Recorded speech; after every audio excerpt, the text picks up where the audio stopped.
Our guest on Newsmakers this week is Senator John Barrasso of Wyoming, who has just been elected the Policy Committee Chair for the Senate Republicans. Senator, thanks for being with us this week. Thank you, Susan. Our two reporters who will be questioning him, Bob Cusack is the managing editor of The Hill. Gail Russell-Chaddock is senior congressional correspondent for the Christian Science Monitor. And Senator, I'll just start because we're taping this on Friday morning with news of a compromise being struck last night on the spending bills. I'm wondering if you think overall what the message of the past week is to the public about Congress. Well, I think both sides of the aisle want to make sure the government stays open. I don't think anyone's interested in a shutdown. I think that the public sees a lot of playing of politics starting in the White House, and with an election year coming and all of the debates that we've had of the presidential candidates, I think the public has said we're in for a year of up and down discussions and debates, and hopefully if we can get through the politics of it and really get to getting people back to work for the country. The essence of compromise is both sides give a little. Do you think the Republicans gave or got more in this? Well, I think that in terms of wanting to, number one, extend the unemployment benefits, I think that's included in what we're working on in order to extend the tax relief for American families so that they can keep more of their hard-earned money. That's there. So things that the president claims he wanted to be for are there. It sounds like the Democrats didn't like the way it was paid for. I want to pay for things by cutting other programs, by cutting government spending. That's what I hear at home in Wyoming every weekend, and I think that's how it's going to have ended up, that we can do these things by not raising taxes on anyone when we are at any economic times with 8.6 unemployment. And we can do it by cutting government spending, which is, overall, people want smaller government, not larger government, and they want lower taxes, not higher taxes, and that's what I'm going to continue to work for. Let me turn it over to Bob. You are the new Policy Committee Chairman in the Senate GOP hierarchy. Can you describe what that entails and compare it to your previous position, the number 5 ranking position? The policy chairman, your job is to make sure that other members of the conference have credible, reliable information in a timely way that is accurate so that they can then make decisions regarding policy. That's the bills on the floor, the bills that are coming up, and then overall policy in terms of jobs, the economy, debt, spending, the things that we're so focused on. Specific issues like the Keystone pipeline, which is being debated, in the Senate and the House related to, jobs. I mean, so you'd have the specifics of the issue and how it relates to the overall themes, and it's to help the entire conference make better decisions and move forward with policy. Before I was vice chairman of the conference, I spent a lot of time both on health care, both policy and messaging, as a physician who's practiced for 25 years and giving my doctor's second opinion each week on the Senate floor. Also, I'm really focused on regulations, which in terms of anybody that's ever run a small business knows that they're burdensome, they're expensive, they're time-consuming, and we've really run the list of all of these regulations coming out from this administration and how that's having an impact, why it's so much harder for our economy to grow. The Senate Republican leadership is changing. Senator Lamar Alexander has now exited leadership. Senator John Kyl is retiring, so there's going to be a race to replace him in 2013. Is there any chance that you would run for the number 3 spot, because Senator John Thune, who is now in that spot, has not ruled out the possibility of running for Senator John Kyl's spot? Is there any chance of that? That's a lot of theory, and this election, we just had our elections on Tuesday, so I'm not even going to take over this job until the end of January. So let's wait and see. Senator, do you have any idea why the public has such a low impression of Congress right now? Well, because what they do is see a lot of arguing and bickering, and they don't see places where we actually do get along. And the president seems to me that he wants to run against a do-nothing Congress. So even when there are things that we are able to accomplish, he tries to not look at those. So one was the free trade agreements with South Korea and with Colombia and Panama. He finally approved of them, and they never had a signing ceremony. even though there was broad bipartisan support of those 3 free trade agreements, overwhelming support, there was no signing ceremony because that would have stepped on the president's message of the do-nothing Congress. So there have been a number of areas where we've worked cooperatively together to get things done, but the public doesn't see that. And I did a bipartisan bill with Mark Udall from Colorado. He's a Democrat, Republican, but Rocky Mountain states. It had to do with use of land and federal land, and got it through the House, through the Senate, and we would have both welcomed a signing ceremony.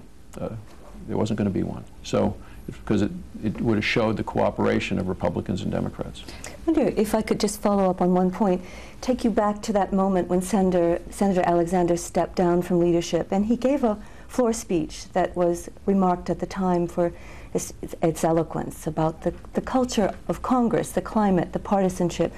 Was there any point in that speech where you said, you know, I think he's got something, there's something that we need to adjust here? Well, I was on the Senate floor when he gave it. I have incredible respect for Lamar Alexander. He ran for president several times. He's been a member of a cabinet secretary of education, been a governor for 2 terms, and he has a lot more wisdom than I have. I've only been in the Senate for 4 years. But I think people on both sides of the aisle say, yeah, Lamar, you were right. We need to work together and solve problems and find the 80% that we agree on, but it seems that what most people at home see are the 20% that we disagree on, and that's what they're seeing mostly at home. So I want to continue to find solutions, work in bipartisan ways on our economy, on jobs, on energy. This XL pipeline to me is a big one on that, where we have bipartisan support. Republicans and Democrats both like it. The unions like it, but you have a group of extreme environmentalists who oppose it, but they were important to the president's election bid the first time. They're important to his re-election this time, and they seem to be calling the tune, which has a huge impact on legislation. Staying with that theme of, excuse me, bipartisanship and cooperation, I can't tell you how many times over the course of the last several years, callers to C-SPAN, and I know you've done our program, have repeated Senator McConnell's and I'm going to not quote exactly, statement early in the Obama presidency that he wished to see him as a one-term president. That was one of those catchphrases that seems really to have stuck in some level of public consciousness.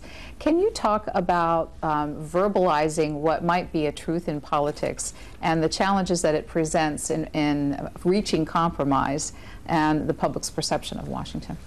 Well, I would think that any leader of a party, if someone from the other party were president, would want that person to only be a one-term president because they'd want somebody from their own party. But is the problem saying it out loud? Well, that's generally the feeling up there, that you think we can get more done along our own approach of smaller government versus bigger government, less spending versus more spending, lower taxes versus higher taxes, if you have somebody that's philosophically in tune with you in the White House.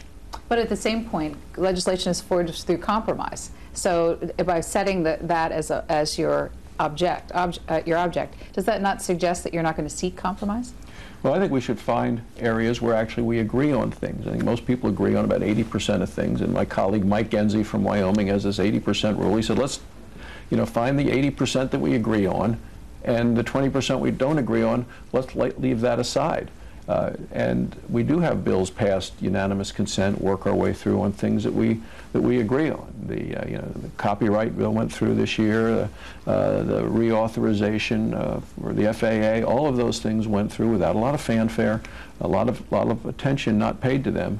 But so much of the focus is on where the areas of the disagreement are and who can score political points. You see it both sides. On the presidential race, I was talking to Congresswoman Cynthia Lummis, your counterpart, Wyoming counterpart, in the House. She was deciding between Rick Perry and Mitt Romney, and subsequently endorsed Mitt Romney. Will you support in the primary candidate? I haven't endorsed anyone. Again, watch the debate again this week and all the issues being discussed. I don't plan to get involved in a contested primary. One of the things that a lot of Republicans on Capitol Hill are talking about right now is Newt Gingrich and his surge in the polls. A lot of Republicans that we've talked to say Newt Gingrich cannot beat President Obama and could hurt Republicans down ballot. Do you believe that?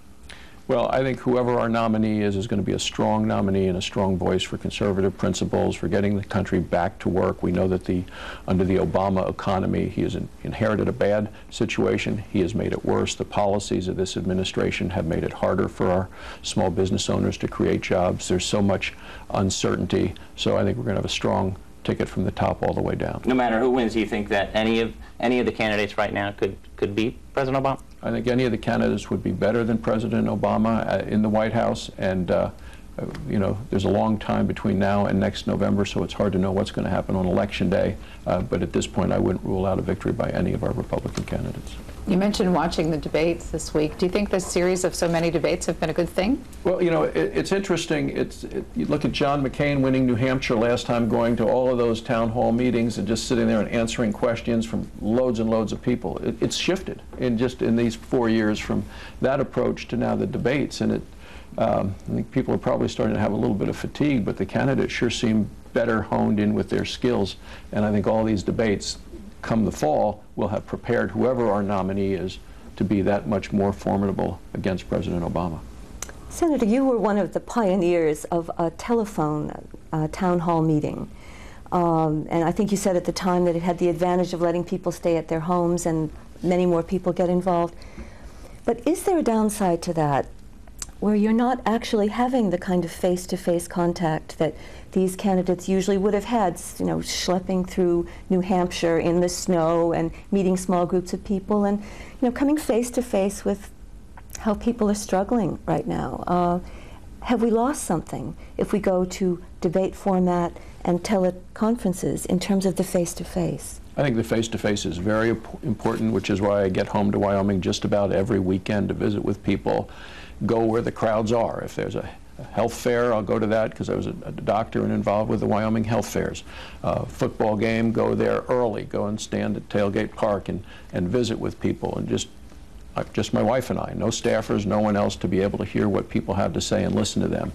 But for people that aren't able to get out, the telephone town hall meetings in Wyoming, which is a very large state, you know, 100,000 square miles, only 500,000 people, so only 5 people per square mile. They can't all come to town hall meetings, so this is a good way for me to do it. But I think you're absolutely right in terms of being in the living rooms in New Hampshire and in Iowa, to really have folks to be able to question and then follow up, and, you know, not people running out the door. I think that helps in vet candidates so that people can make better decisions. Alan Simpson, a former senator from Wyoming, has had a public feud with Grover Norquist, and he has criticized Republicans who have signed and continue to sign and abide by the Grover Norquist tax pledge. Norquist has fired back. Who is right in that debate? Do you need tax revenue? Do you believe in tax pledges? Are you a signature of the Grover Norquist pledge? I have not signed the pledge, either when I was in the state Senate of Wyoming for 5 years or now in the United States Senate for 4 years. So I've never signed the pledge. Although I really don't like tax raises. I think that if we need more tax revenue by putting people to work, more people back to work, and have overall tax revenue increase. We had a chance to meet with Bernanke from the Fed this week, and he said, you know, we're better to broaden the base than to raise the rate, and I agree, and that's a way to fiscal stability. I think there are a lot of things we can do that are not raising taxes on anybody at this time. But I've got a note from Senator Simpson yesterday. We talk frequently and know him well, and he's a great Wyoming treasurer. But if there is going to be a grand bargain, the type along the lines of Speaker John Boehner and the President were talking about, we're talking $3 trillion, $4 trillion, don't Republicans have to give a little in that, whether it's some type of revenue or closing loopholes, something? Otherwise Democrats are not going to reform Medicare. They're not going to change entitlements. Overall tax reform is important, and number one is to close the loopholes. You know, you don't want people to be able to take advantage of things that really seem unfair to so many, you know, to get away from paying what they really ought to be paying. But that, to me, is not raising rates. It's actually lowering rates and increasing revenue and eliminating the loopholes. I mean, that's the big problem, is that Americans don't believe that we're taxed too little. They believe we spend too much. You know, Pat Toomey, who was, you know, senator from Pennsylvania, part of this committee of 12, you know, he actually did bring forward some revenue ideas that would have raised revenue, and I supported what his efforts were. So revenue was on the table in the discussions. But you do ultimately need to take a look at the big items: Medicare, Medicaid, Social Security, and how to deal with that. And talking about people working together. I mean, just yesterday, Paul Ryan, Republican House Budget Chairman, came out with Ron Wyden on a new proposal on Medicare. And they said there are things we can do, and it's some of the things, the ideas that came out of the Simpson-Bowles Commission, and then picked up on and actually advanced, I thought, by a bipartisan Alice Rivlin effort with Pete Domenici. I met with Alice Rivlin a week or so ago with a bipartisan group of senators, small group, 5 or 6 of us, and I talked to Senator Domenici this week by phone about the proposal as well. So, I mean, there are people working together behind the scenes in a bipartisan way to try to find solutions. And I think that's a big step forward, because you need to deal with these big entitlement programs if you're really going to get a fiscal house in order. I mean, we're borrowing, the numbers are so large when you talk about $15 trillion debt. What does it mean? You borrow $4 billion a day. You go to a town hall meeting, and the numbers are so large, but we're borrowing $3 million every minute just to keep up with the spending. But along those lines, I mean, do you think there's any possibility of a big deal or even a mini deal in 2012? Aren't we really talking about what after the next election in 2013? I thought that this past year would have been the year to do it. You have bipartisan control, going back to the the Ronald Reagan, Tip O'Neill days, that you could have had an agreement, and I'm actually sorry that it didn't get done, because it's important, and I think the sooner we do it, the better, and it sends the message to the world that our house is now financially in order, because today it's not. When you talk about taxes, the polls suggest that the Democratic argument that they started the year with and have stuck with relentlessly, that the rich need to contribute more to the country's financial situation, has got some traction in the polls. Are you hearing any of this from your constituents in Wyoming, concerned that most of the country is not doing well, but the top 1% is doing well, and isn't it somehow fair that they do more?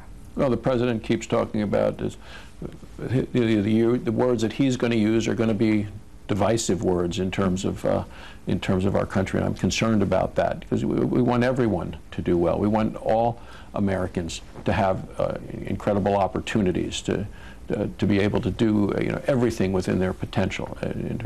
So the question is, how do we deal with that? But we are spending at huge numbers, or 25% of the gross national product, compared to the last 50-year average, which is a lot lower than that.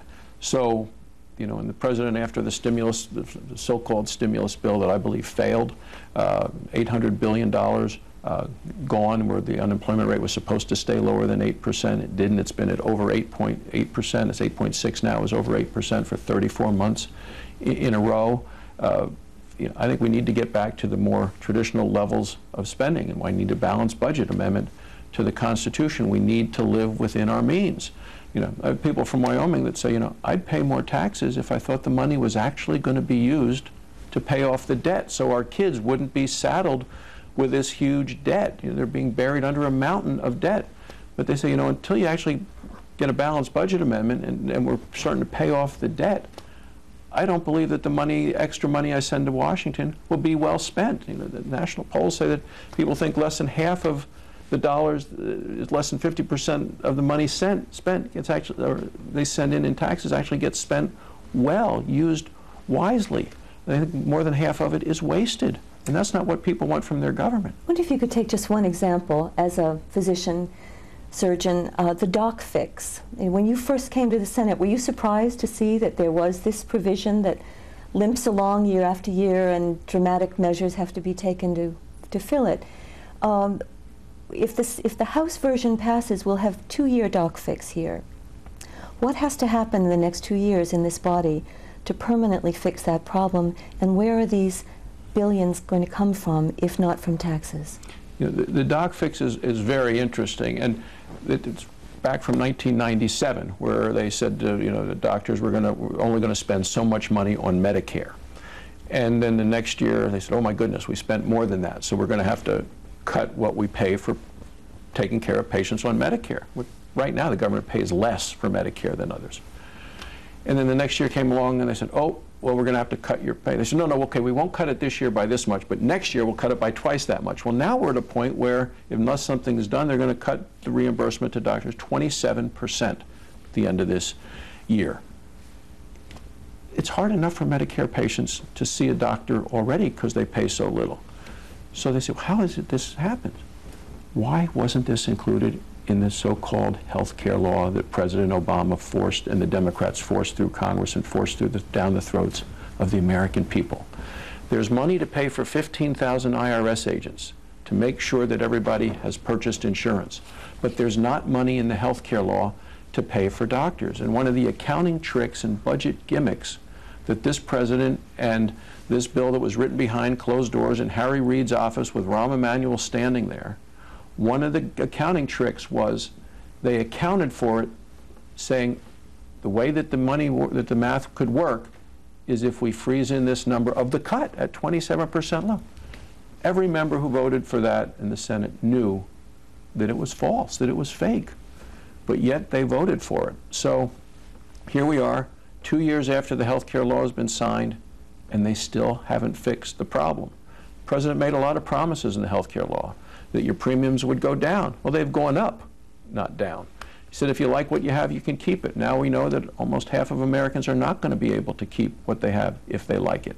So, and that's why I go to the Senate floor every week with a doctor's second opinion, because there's one more new unintended consequence or glitch or mistake or error in the health care law that comes out every week, including this last week. And I was on the Senate floor again, and it had to do with the early retiree program. And they found out now that the $5 billion that they put into it was supposed to be a bridge from when it was passed all the way to 2014. All the money's been spent. And who got most of it? The number one, more than half of it went to just 20 companies and unions. General Motors and the union employees got over $300 million. Almost out of time. Final question. You've been outspoken on environment and energy. A lot of your bills deal with those issues. I want to ask you what a lot of, certainly Democrats, say is a leading issue is climate change. Is climate change real, and is it man-made? Well, the question is does the climate change? Yes. And the climate does change, and the question is who contributes and how much is man-made. You know, when you take a look at carbon dioxide, if you shut down the United States tomorrow, what China is doing is still far in excess, and soon it will be in excess of what's going on in the United States in terms of carbon, as well as in Europe, as well as in Japan. So if you're going to focus on that, you say, what's the best way to deal with this? And right now, with 8.6% unemployment, you know, I think we need to be focused on our economy, and one of the ways you can help the economy is cheaper energy, using all the sources of energy that we have, which is why I focus on oil, gas, coal, uranium for nuclear power, and the renewables, as well as more efficient use of energy. From your policy perspective, this is a closing question for you, Senator. What's the one thing you'd really like to see get done next year? I'd like to see Americans get back to work by really having a much more focus on jobs. The president continues to take his eye off of that ball. He has repeatedly taken his eye off of the jobs ball. We need to get people back to work, and one of the ways we can do it is by cutting a lot of the regulations, which make it harder and more expensive for the private sector to create jobs. And I want to find ways to make it easier and cheaper for the private sector to create jobs. Thanks for being with us this week, and happy holidays to you. Thanks, Bob. Thank you. Thanks.